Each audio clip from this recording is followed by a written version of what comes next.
চৈত্র মাসের শেষ দিক। গ্রামের চারদিকে শুকনো হাওয়া, ধুলো উড়ছে, আর সন্ধ্যা নামলেই যেন একটা অজানা অন্ধকার নেমে আসে। সেই গ্রামের এক কোণে ছিল এক পুরনো পুকুর, যেটা তালপুকুর নামে পরিচিত। পুকুরের চারপাশে উঁচু উঁচু তালগাছ, মাথা তুলে দাঁড়িয়ে আছে যেন কোনো অশুভ পাহারাদার। দিনের বেলায়ও জায়গাটা ভয় ধরিয়ে দিত, আর রাতে তো সেখানে যাওয়ার কথা কেউ কল্পনাও করতো না। গ্রামের মানুষ বলতো ওই তালপুকুরে এক বীজদিনী থাকে, রক্তপিপাসু এক ভয়ঙ্কর ডাইনি। বহু বছর আগে নাকি এক নববধূ ওই পুকুরে ডুবে মারা গিয়েছিল। তারপর থেকেই তার আত্মা পুকুরের জলে আর তালগাছের ছায়ায় ঘুরে বেড়ায়। রাত নামলেই সে বের হয়, আর যার সঙ্গ পায় তার রক্ত শুষে নেয়। এই গ্রামেই নতুন বউ হয়ে এলো মধু। শহরের মেয়ে, এসব কুসংস্কারে তার বিশ্বাস ছিল না। সবাই তাকে বারবার সাবধান করত, রাতে তালপুকুরের দিকে যাস না মা, ওটা ভালো জায়গা না। কিন্তু মধু এসব শুনে হেসে উড়িয়ে দিত। একদিন সন্ধ্যাবেলা মধুর শাশুড়ি বললেন, বৌমা, বাসনগুলো ধুয়ে রাখিস, কাল সকালে কাজ আছে। মধু বলল, ঠিক আছে মা, আমি এখনই গিয়ে ধুয়ে আসছি। গ্রামের লোকেরা অবাক হয়ে দেখল মধু তালপুকুরের দিকেই হাঁটছে। আকাশে তখন মেঘ জমেছে, কালবৈশাখীর ঝড় উঠতে চলেছে। হাওয়া জোরে বইছে, তালগাছের পাতা থেকে কেমন অদ্ভুত শব্দ উঠছে, খর খর। পুকুরের ধারে পৌঁছে মধু একটু থমকে দাঁড়ালো। চারপাশে নিস্তব্ধতা, শুধু হাওয়ার শব্দ আর দূরে বজ্রপাতের গর্জন।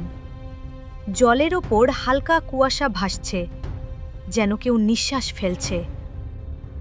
মধু নিজেকে সামলে নিয়ে বাসন ধোয়া শুরু করল। হঠাৎ সে শুনতে পেল, মধু, মধু। সে চমকে উঠে চারদিকে তাকালো। কেউ নেই। হয়তো ভুল শুনছি, মনে মনে ভাবল সে। আবার কাজ শুরু করতেই আবার সেই ডাক, মধু, আমার দিকে তাকাও। এবার গলার স্বরটা যেন জলের ভেতর থেকে আসছে। মধুর হাত কেঁপে উঠল। সে ধীরে ধীরে পুকুরের জলের দিকে তাকালো। জলের মধ্যে নিজের প্রতিচ্ছবি দেখতে পেল। কিন্তু হঠাৎ সে দেখল প্রতিচ্ছবিটা তার মতো নয়। তার মুখ বিকৃত, চোখ দুটো রক্ত লাল, আর ঠোঁট থেকে রক্ত ঝরছে। মধু চিৎকার করতে যাবে, ঠিক তখনই জলের ভেতর থেকে একটা সাদা হাত বেরিয়ে এলো। ঠান্ডা ভেজা হাতটা তার পা চেপে ধরল। ছাড়ো, ছাড়ো! মধু চিৎকার করল, কিন্তু সেই হাত তাকে টানতে লাগলো পুকুরের ভেতর। হঠাৎ ঝড় শুরু হলো, চারদিকে বজ্রপাত, তালগাছগুলো কাঁপতে লাগলো। মধু মরিয়া হয়ে একটা তালগাছের গুঁড়ি আঁকড়ে ধরল। ঠিক তখনই সে দেখতে পেল তার সামনে দাঁড়িয়ে আছে সেই বীজতিনি। লম্বা এলোমেলো চুল, চোখ দুটো জলজল করছে, মুখে বিকৃত হাসি, আর সারা শরীর রক্তে ভেজা। দিনি ফিসফিস করে বলল, তুই এসেছিস? আমি অনেক দিন ধরে অপেক্ষা করছিলাম। তোর রক্ত খুব মিষ্টি হবে। মধুর শরীর কাঁপতে লাগলো। সে কোনো রকমে হাত ছাড়িয়ে উঠে দৌড়তে শুরু করল, কিন্তু মনে হচ্ছিল কেউ যেন তার পিছনেই দৌড়াচ্ছে। তার পায়ের শব্দের সাথে আরেকটা শব্দ। সে একবার পিছনে তাকালো। দিনিটা মাটিতে নয়, জলের ওপর দিয়ে দৌড়ে আসছে। মধু প্রাণপণে দৌড়ে বাড়ির দিকে ছুটল। ঠিক বাড়ির দরজার সামনে এসে সে হোঁচট খেয়ে পড়ে গেল। দরজা খুলে তার শাশুড়ি আর স্বামী বেরিয়ে এলো। কি হয়েছে? তারা জিজ্ঞেস করল। মধু কাঁপতে কাঁপতে সব বলল, কিন্তু কেউ বিশ্বাস করল না। সবাই ভাবল ঝড়ে ভয় পেয়ে এসব কল্পনা করছে। কিন্তু সেই রাতেই শুরু হলো আসল আতঙ্ক। রাত গভীর হলে মধু শুনতে পেল, মধু, দরজা খোল। সে ভয়ে জমে গেল। দরজার ফাঁক দিয়ে তাকিয়ে দেখল বাইরে দাঁড়িয়ে আছে সে নিজেই।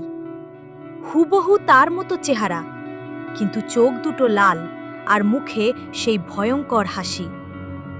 দরজা খোল, আমি তো তুই। মধু চিৎকার করে উঠল। তার স্বামী উঠে দরজা খুলতে যাবে, মধু তাকে আঁকড়ে ধরল। খুলো না, ওটা আমি নই। পরদিন সকালে গ্রামবাসীরা শুনল মধু নিখোঁজ। তার ঘরের দরজা খোলা, মেঝেতে জল আর কাদা ছড়ানো। আর তাল পুকুরের ধারে একটা তাল গাছের নিচে পাওয়া গেল মধুর শাড়ির একটা ছেঁড়া অংশ, রক্তে ভেজা। সেই দিন থেকে গ্রামের মানুষ আরও বেশি ভয় পেতে লাগল। রাতে কেউ আর তালপুকুরের দিকে যায় না, কিন্তু মাঝে মধ্যে ঝড়ের রাতে তালগাছের ফাঁক দিয়ে শোনা যায়, মধু, মধু। আর কেউ কেউ বলে এখন নাকি ওই পুকুরে শুধু একটা না, দুটি বীজ তিনই ঘোরে। গল্পগুলো কেমন লাগছে তোমাদের জানাতে ভুলো না। প্লিজ লাইক শেয়ার করে দিও, আর চ্যানেলটি সাবস্ক্রাইব করে পাশে থাকা বেল আইকনটি প্রেস করে দিও, যাতে করে গল্পগুলো সবার আগে তোমাদের কাছে পৌঁছে যায়। টাটা।